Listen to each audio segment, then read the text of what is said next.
So where did you first start to fall in love? When did you first start to fall in love with music? Oh, as far back as I can remember. Whenever we lived in Australia briefly whenever I was a child. When we moved when I was like 18 months old, and most of my earliest memories are from that period of time. And we lived there for a year, and I remember listening to, we had like the Everly Brothers tapes. I was raised on oldies, 50s and 60s, so we had Everly Brothers, we had Elvis, we had Roy Orbison. And I've always loved music ever since that point. And as I grew up, I listened to 50s and 60s stuff, a lot of different artists I liked. And as I got older, I started kind of going through the decades, listening to music 70s and then 80s and then 90s and then 2000s, and finally got actually caught up to my generation. And yeah, I've just always loved music. So you have a guitar in your lap. So when did you first pick up a guitar? I was 12. I got my first guitar for Christmas, the Christmas after I turned 12, and I had been begging for one at that point since I was 3. What was it about the guitar that you just had to have? Well, for one thing, one of my well, actually I had 2 uncles that played. One particularly that I spent a lot of time with played guitar, and I listened to, again, a lot of oldies radio, a lot of 50s and 60s pop and rock and roll, and they were very guitar-centric. And, you see Chuck Berry, he was one of the original masters of guitar. I loved his song, Johnny B. Good was my favorite song as a child. And I just knew if somebody would just give me a guitar, I could play it. Just give me the chance, So whenever I was 12, my mom finally decided that I was mature enough that I'd earned that chance. So I got the guitar when I was 12 and went from there. The rest is history. So Right. did you self-teach yourself? Were you self-taught, or did you have lessons? Well, the uncle I mentioned, I went to him right after I got the guitar. I went to him, and he just basically told me some basic things about music, that notes make up chords, chords make up keys.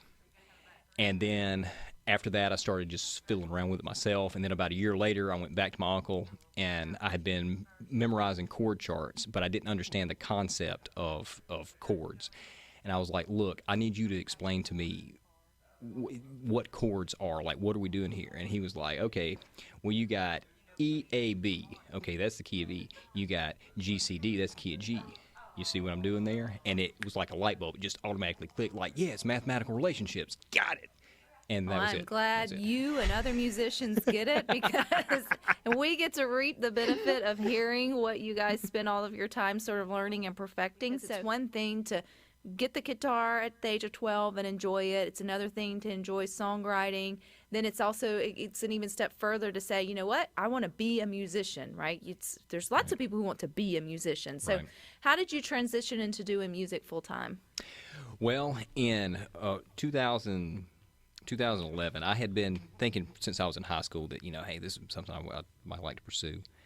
And in 2011, I was having some health issues. I was working a day job, and I was having some health issues. And I was like, it's kind of a now or never thing. If I stay here at this job, keep having these health issues, I may never get to pursue my dream of a music career. So I quit the day job, went all in, bought a whole lot of equipment, and I was actually working on the first album before I quit the job, finished that out, released it, started performing live, and started trying to get booked all around the state, Mississippi. And there's tiers to independent musicians. You got just starting out, you never played anywhere, you're probably going to have to play some kind of seedy venues locally. And I say seedy, they're not necessarily seedy, but you're not playing stadiums. Okay, somewhere that's making you play for tips. There you go. That's what I'm trying to get at here. So you start out there, and I started trying to book those places, and word started getting around locally. We were able to get book some larger venues, some larger cities. But the problem was some of the same health issues I was having that I thought, if I quit this day job and go pursue music, they're going to get better. They got worse. So after about 5 years of just trying to hit it hard, and I was on social media all the time, marketing music, marketing shows. And it got to the point where it was like, I cannot continue to perform live anymore with these health issues. And I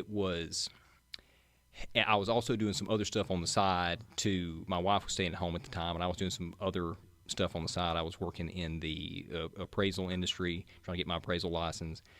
And the money was starting to run tight, and I didn't know what to do, and I stopped and I prayed, and it was like an immediate, hey, don't worry about it. I'm going to take care of everything. Everything's supposed to be taken care of soon. And I was, like, okay, Lord.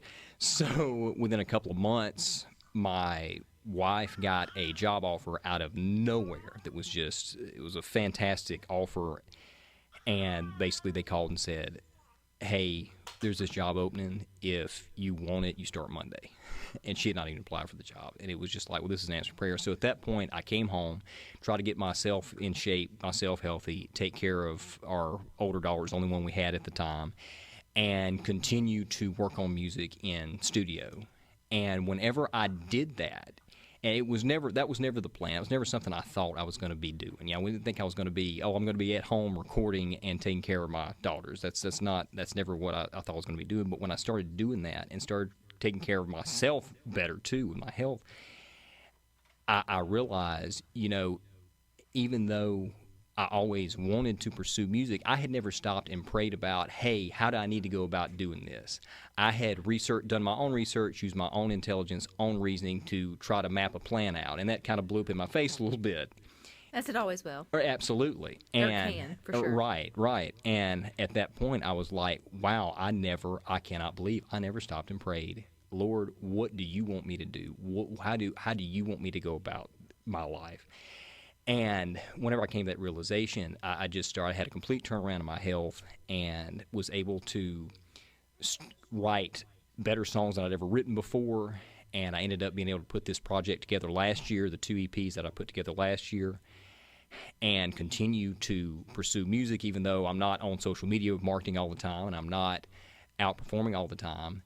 I have actually, in a lot of ways, had more success at home, being with my family, taking care of myself, taking care of my family, working in my home studio and releasing music than I did when I was, grinding all the time, trying to make a career happen. And when you try to make something happen, that's usually whenever you start to run into roadblocks, but letting it happen. And there's a balance between the two. Right, absolutely.